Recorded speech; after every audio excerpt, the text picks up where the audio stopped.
Hello everyone, welcome back, and today we're going to talk about an all-female San Francisco 60s rock and roll band called the Ace of Cups. Here's a band that had a huge potential. Jimi Hendrix even mentioned how amazing the lead guitar player was, and they were also really good at harmonizing, so Jefferson Airplane invited them to work on the vocal harmonies for their album Volunteers. So let's check it out.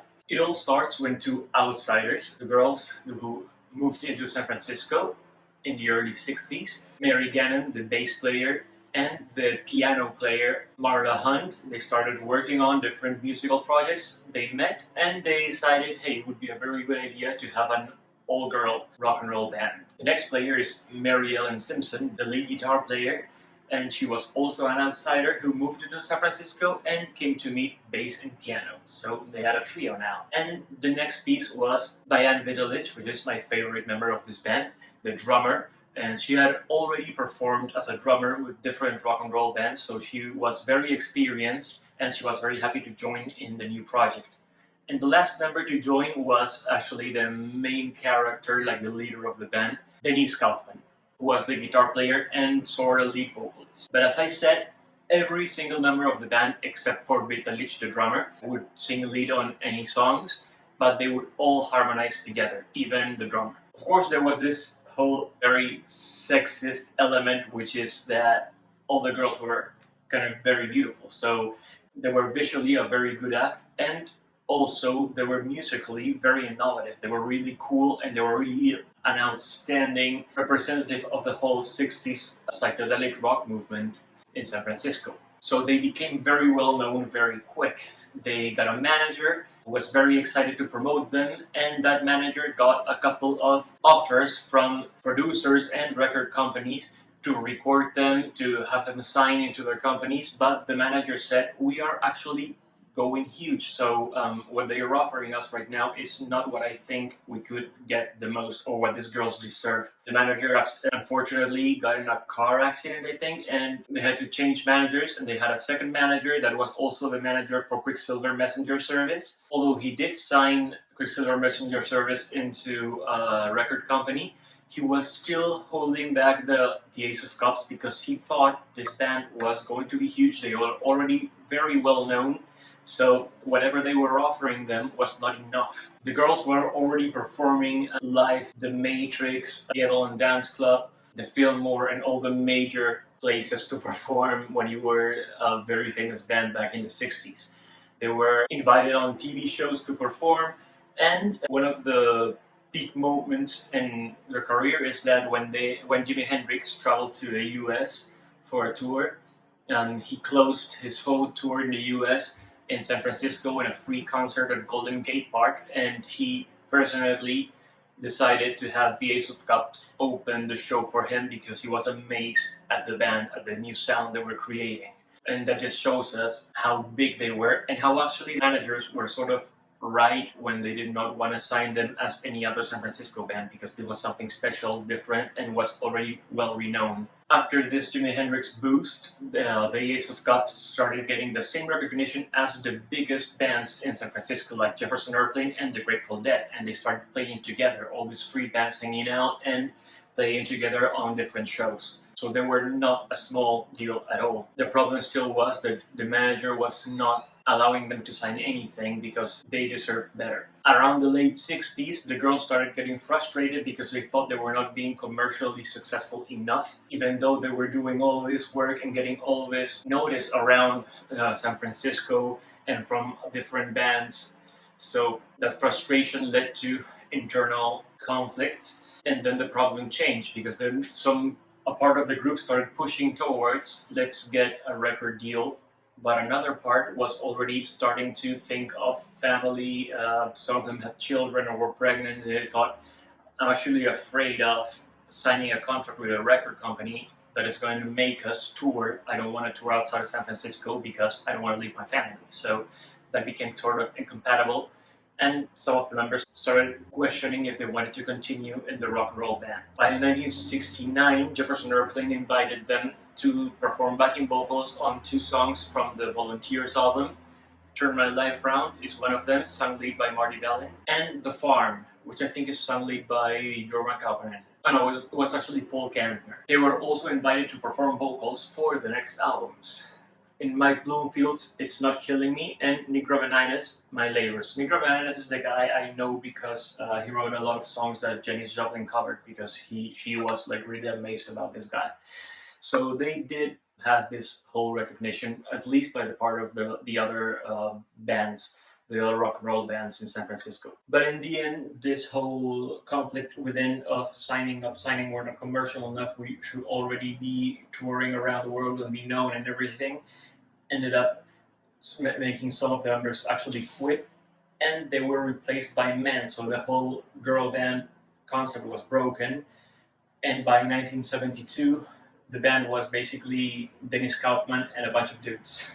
So the Ace of Cups was no longer special, let's say. So they eventually broke up with no record deal. Still, in the 90s, there was a huge revival of interest in the whole 60s rock movement, and by 2003, a compilation record was released by the Ace of Cups, putting together live shows, TV performances, studio demos, and stuff like that. It was released as It's Bad For You, but Buy It.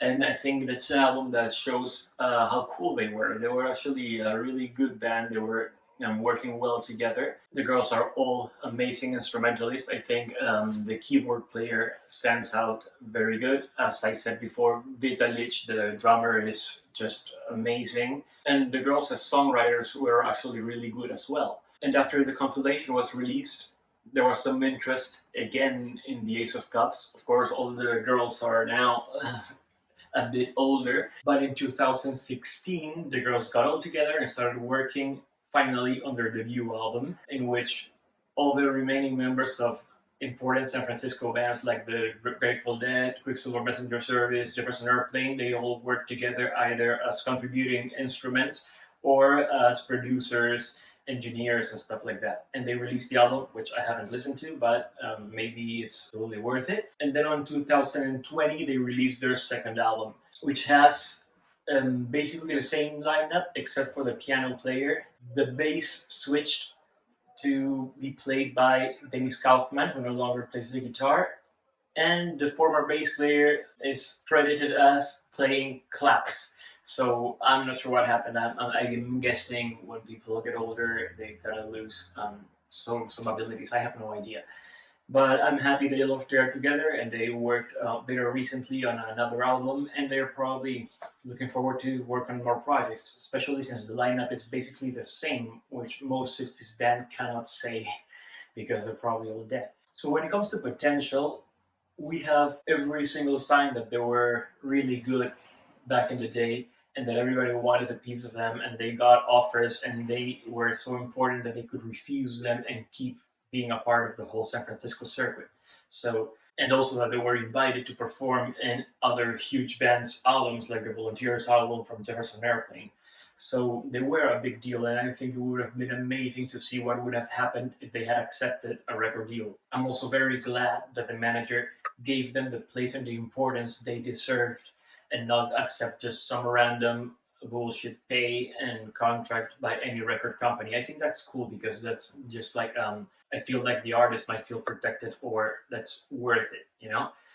Anyway, I think maybe when you spend 3 years rejecting offers, I think probably it would have been a good idea to just check out what would come out of a studio recording. And in my personal opinion, when I get to listen to It's Bad For You by Buy It, this compilation album that was released, there are a lot of songs that I enjoy a lot. But there's also a lot of crap, in my opinion, because the album was like a very well received. Everybody was saying how amazing it was and how well it showcased what this band was doing back in the 60s. But in my opinion, there's a lot of I don't know. Kind of reminds me of a not so good version of the Great Society, Grace Slick's first band before joining the Airplane. There was sort of a psychedelic rock band, but it was more into garage rock, like sounded more not so much produced. It sounds a lot like that. Not even that good as the Great Society. So I'm not sure. Maybe if they had had a producer or a proper record company, they would have been able to show how really good they were. Maybe this album is not the best because they were not thinking about let's record this to release it, but just to have a record of we actually existed and did something. And here's my recommendation of songs. So the whole compilation has 16 songs. The ones I like the most are Boy, What Will You Do Then, which I don't know why it's included on this album because it's actually a Dennis Kaufman solo effort. Then the next song would be Glue, which is I think it's the song that features the phrase "It's bad for you, but buy it." That gives the title to the album. Stones is really cool, rocking song. Um, Looking for a Man has amazing tempo changes. Water Street Blues, I think, is my favorite song. I Want to Testify is probably one of the funnest, most rocking songs. And probably the highlight would be Circles. When I was younger, in 16, 15 years old, I used to listen a lot to the medley called Life in Your Hands, Alina, which I actually managed to play on guitar. But now that I'm older, I think that song is crap. But just wanted to mention it, maybe somebody else finds it appealing as well. So I think you should definitely give this band a try and let me know what you think about it. And see you in the next video. Feed your head. That's why I'm looking for my man. Has anybody seen